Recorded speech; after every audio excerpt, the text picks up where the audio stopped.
what's up everybody? Is here. Thanks again for watching and welcome to my new subscribers.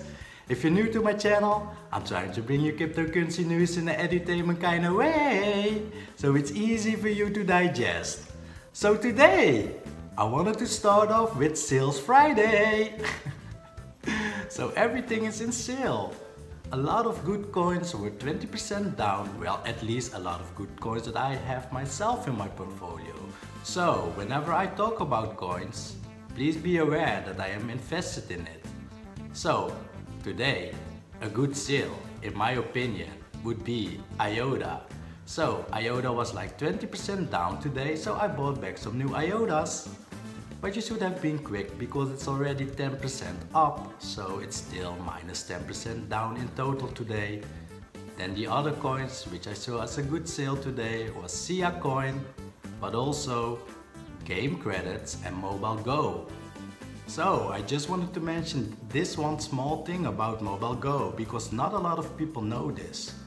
But MobileGo is buying back tokens each quarter for the amount of 10% of their total profits. So that means over time, the MobileGo tokens will get more scarce and more scarce. So that might be interesting to consider, guys. And unlike all the other ICOs that were around, as you all know, MobileGo already has a working product. Then the other news of today regarding the markets is that TenX entered Bittrex for trading. It had a huge drop, but it will recover over time. And Julian had sent me a TenX debit card, so I'm really looking forward to receive that and to use the TenX card in real life and see how that works. So I'll keep you posted on that whenever it's in. So there's some interesting legislations discussions going on in Russia. There are some politicians that are opting in for removal of VAT on cryptocurrencies because they consider cryptocurrencies as a financial instrument. While on the other hand, in the States and in Australia, you get double taxed for cryptocurrencies. Then I read an article on CNBC, the mainstream comes up with some new crazy forecasts again. I always need to laugh about these forecasts because they are most of the time inaccurate. The only accurate forecast that I have seen so far was from Saxo Bank, who predicted the price of Bitcoin correctly this year. And they have also did a forecast in 10 years about 100K. So let's see if they will get that one straight as well. So this forecast is coming from a Wall Street strategist and he based his forecast on the scarcity of Bitcoins and compared it to gold, where he expects that a lot of gold holders will also move into cryptocurrencies, and he of course brings up the supply and demand story, whereas Bitcoin is scarce and will only have a supply of 20 million max. And comparing that to mining all-time highs of gold at the moment, which makes it less and less scarce, of course. What he also says is that central banks might be entering the cryptocurrencies whenever the cap is around 500 billion. Maybe they are already in. Which brings me to the Central Bank of China, the People's Bank of China. So I read on Reuters that the central bank advisors are indicating that Bitcoin should be considered as an asset and not as a currency.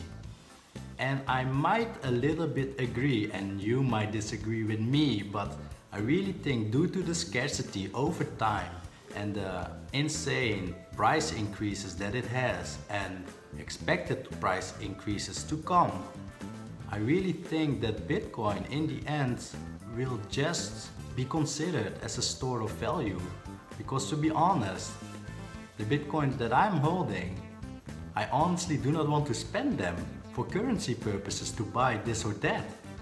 But I don't know, that's just my opinion and it's all pure speculation. I cannot see in the future, of course. So more legislation news in China is regarding the ICOs. As we all know, ICOs are getting crazy at the moment and they want to create some disclosure standards, so I think that's a good thing.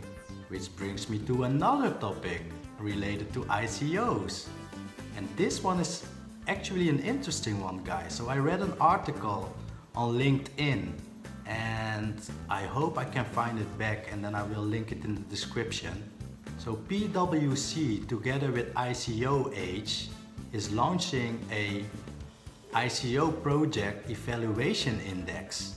So this index is for investors to mitigate their risks. So basically they are looking at 7 different dimensions to determine the maturity state of a particular ICO project. So the 7 dimensions where they are looking at is project background, the white paper, source code review, the team members, operational capability, token distribution. So you have, say, the lowest level, which is the embryonic stage, the maturing stage, and as highest, the mature state. So this would give you a little bit of a benchmark whether it is a low or a high risk ICO to participate in.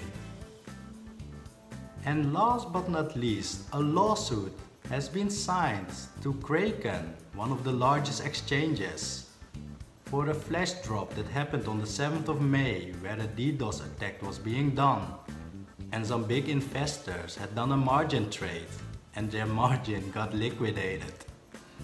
So that was for an amount of 3,000 Ethereum, which had a value back then of approximately 328k in dollars, and that would be worth now today at 900k in dollars. So let's see what will come out of that. I don't understand why people would margin trade anyway. So that's it for today. Thanks again for watching. Peace out.